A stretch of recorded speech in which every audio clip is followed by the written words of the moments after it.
Rumah Sakit Daerah atau RSD Kalisat memang sempat didatangi oleh puluhan warga yang ingin membawa pulang dan memandikan jenazah Kasun. Padahal hasil swab menyatakan positif COVID-19, sehingga pemulasaran jenazah harus dilakukan sesuai dengan protokol kesehatan. Menanggapi hal tersebut, Wakil Bupati Jember Gus Firjon menghimbau kepada masyarakat untuk tidak mudah terpancing oleh isu yang belum tentu benar.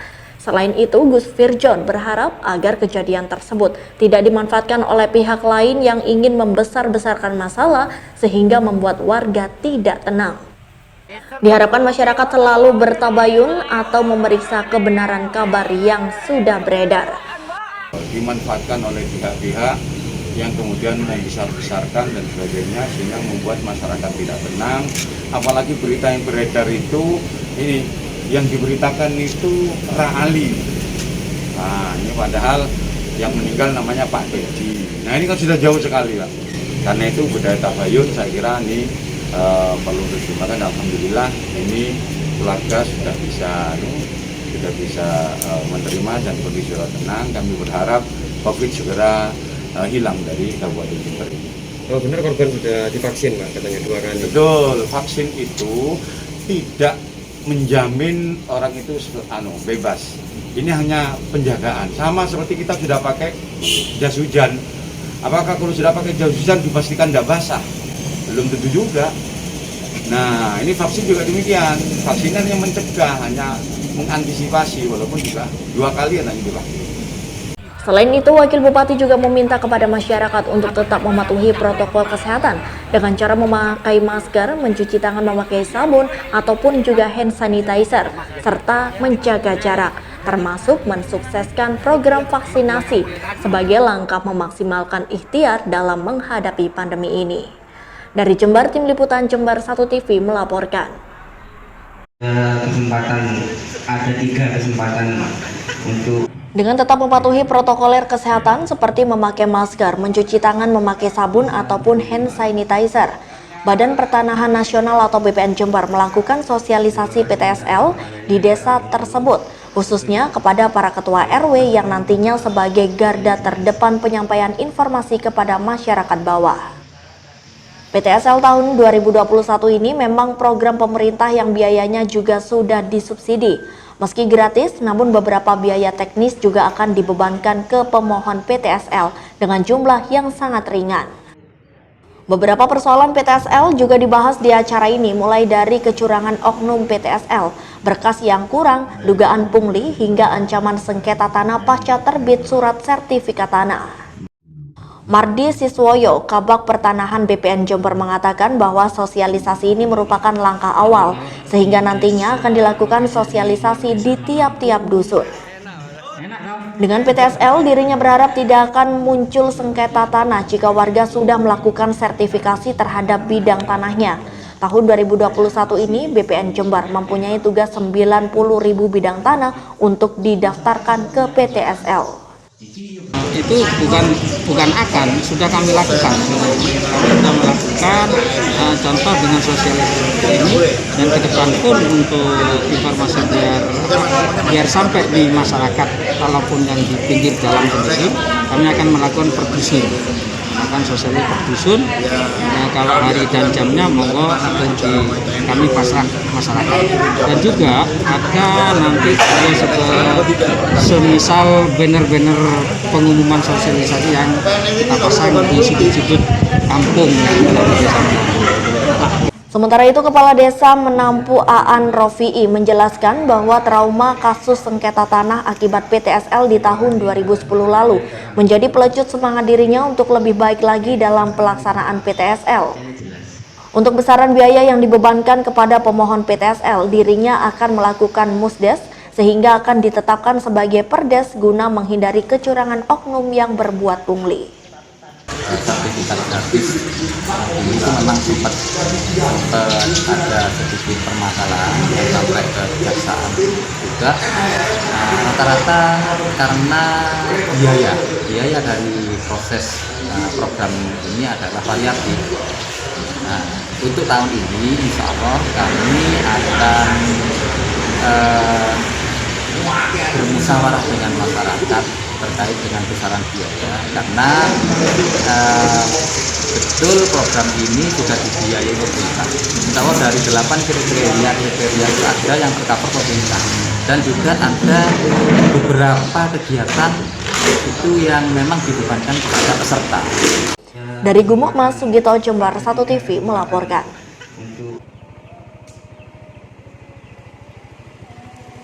Terkait adanya informasi dari BMKG tentang adanya potensi tsunami di pantai selatan mencapai ketinggian 29 meter, berdampak besar kepada masyarakat pesisir pantai Watu Ulo yang ada di Dusun Watu Ulo, Kecamatan Ambulu, Jember. Warga mengaku sejak beredarnya informasi di media sosial terkait potensi terjadinya tsunami di pantai selatan, membuat beberapa tempat wisata di wilayah Watu Ulo sepi pengunjung. Bahkan warga yang sehari-hari mencari nafkah dengan berjualan makanan di kawasan tempat wisata tersebut terpaksa menutup lapaknya karena tidak adanya pengunjung dalam beberapa hari terakhir. Saya selaku masyarakat pesisir, apalagi saya punya usaha kuliner ya, dan kebetulan tempatnya di pinggir laut. Ya memang ada dampaknya juga buat saya, karena pengunjung tidak kayak biasanya. Kalau sebelum muncul isu tsunami, kan ada corona, itu nggak separah ini gitu loh. Jadi masih ada lah orang makan, pengunjung main di laut itu masih ada, meskipun corona hebat seperti itu masih ada tiap hari siang maupun malam. Tapi begitu ada isu tsunami sedemikian besarnya, itu memang rata-rata pengunjung pada takut gitu. Dari Ambulu, Bambang Sugiarto, Jember 1 TV melaporkan.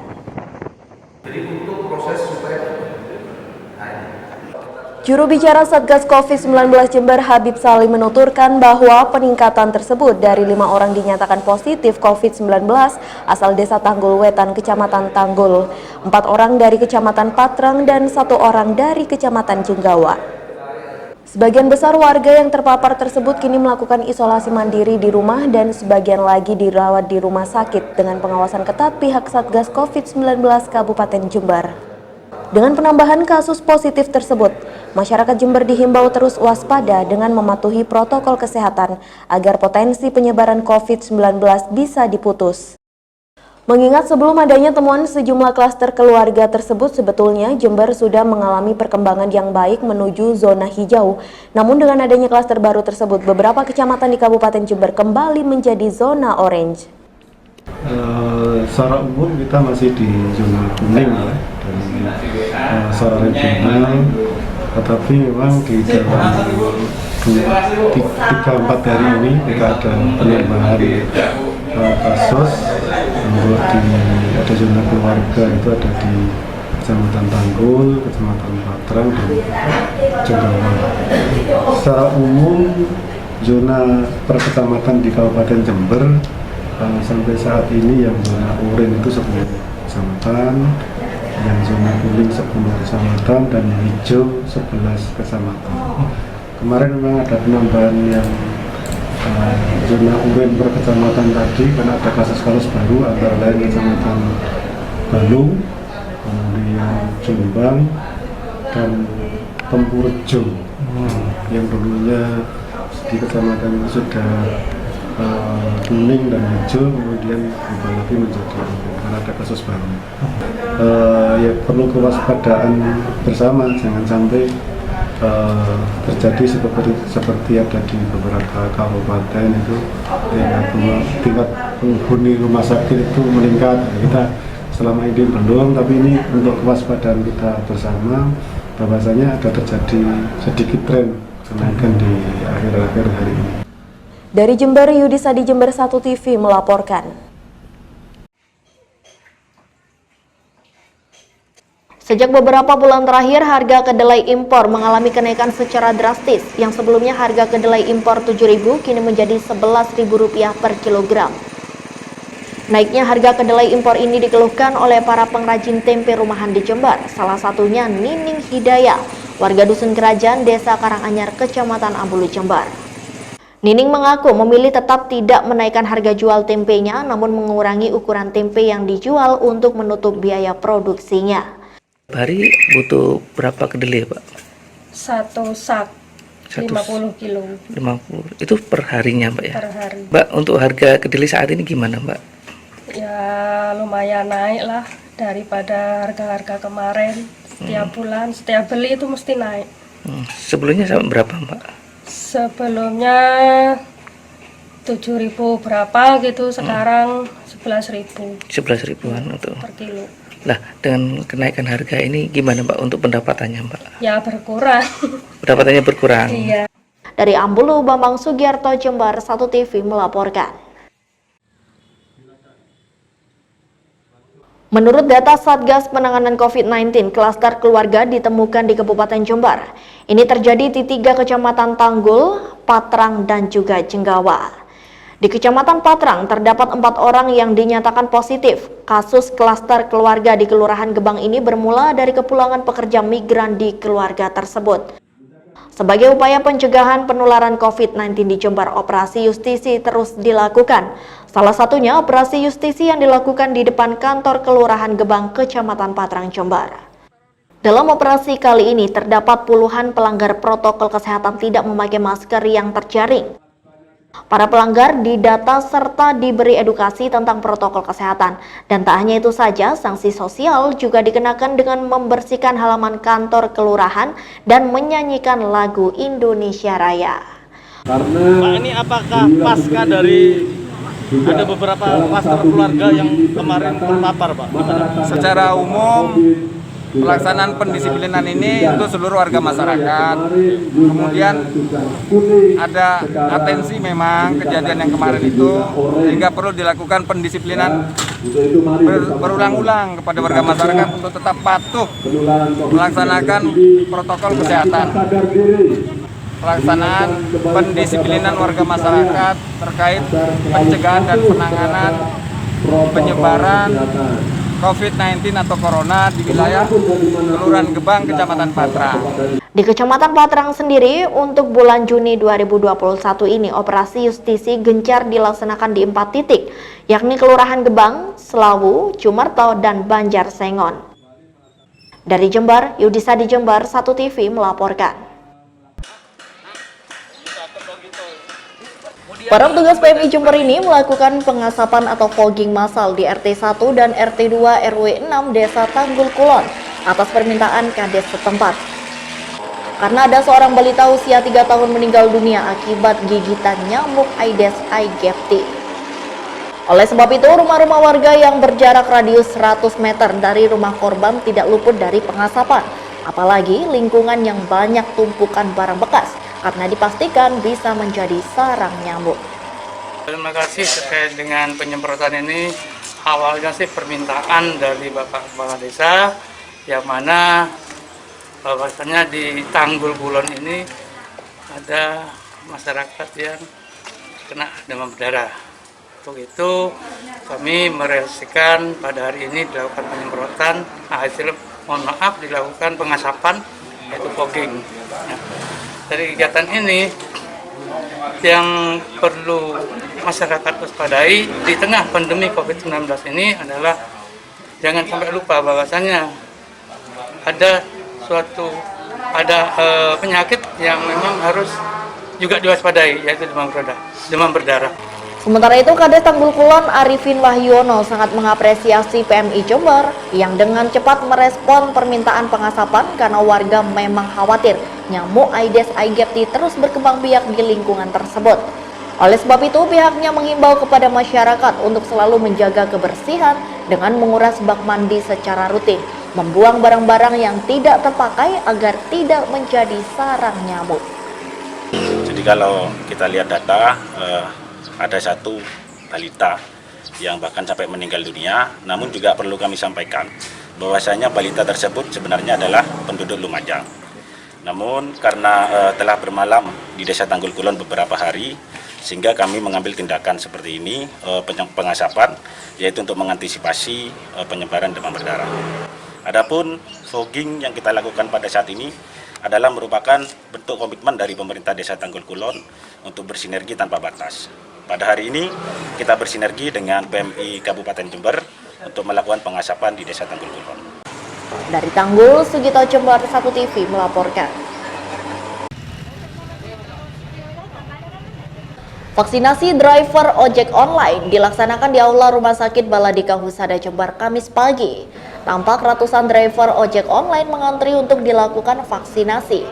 Teknisnya pun sama, para driver wajib mendaftar dulu sesuai kartu identitas, lalu melalui tahap screening kesehatan sebelum disuntik vaksin dan diakhiri dengan tahapan observasi. Vaksinasi kepada driver ojek online ini, Pemkab Jember menyiapkan kuota 1.000 vaksin yang diperuntukkan kepada seluruh driver se-Kabupaten Jember. Terima kasih kegiatan pada hari ini, pada pagi ini kita melaksanakan serbuan vaksin sebenarnya sebagai bentuk sinergitas antara TNI, Dinas Kesehatan dan pengelola ojek online, tepatnya Gojek atau maupun Gokar. Target vaksinasi?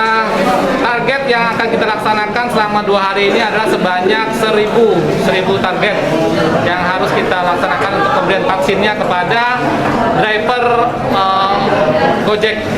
Sementara itu, pihak dari ojek online berterima kasih kepada Pemkab Jember melalui Rumah Sakit Baladika Husada dan Dinas Kesehatan yang telah memfasilitasi vaksinasi kepada driver Gojek. Sebagai profesi di bidang jasa yang selalu bersinggungan dengan banyak orang, driver Gojek penting mengikuti vaksinasi sebagai langkah pencegahan penularan COVID-19. Kami mewakili Gojek dari regional Jatim, Bali, dan Nusa Tenggara. Pertama-tama terima kasih untuk Pemkab Jember melalui Dinas Kesehatan maupun kepada Rumah Sakit DKT melalui Bapak Karukit.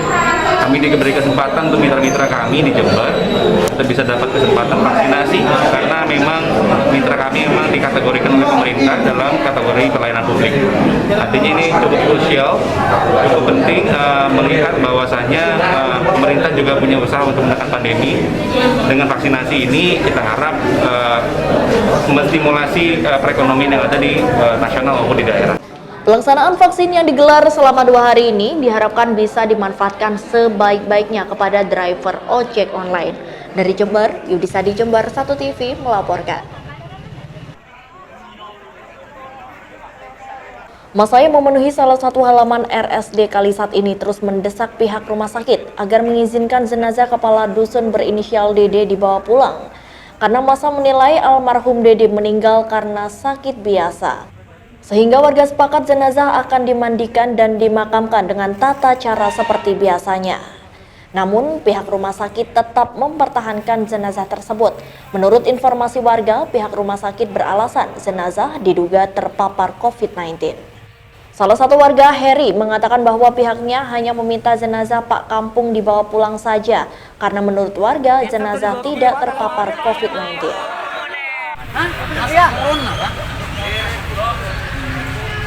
Benar kita itu orang awam, Mbak ya. Benar kita itu orang awam. Tapi tolong jangan dipersulit. Selanjutnya massa berhasil ditenangkan setelah pihak Polsek Kalisat memediasi dengan rumah sakit agar pihak keluarga bisa ikut menyaksikan kremasi jenazah sesuai dengan protokol kesehatan COVID-19. Sementara pihak rumah sakit Dr. Sukroni enggan berkomentar tentang kejadian tersebut. Dengan Mas siapa, Mas? Saya Dr. Sukroni.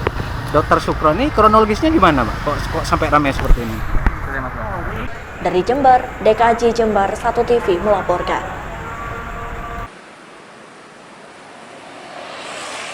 Lingkungan di sekitar rumah penderita COVID-19 di Tanggul Wetan mendadak sepi setelah adanya klaster keluarga sebanyak 5 orang, mulai dari mertua, anak, dan juga menantu.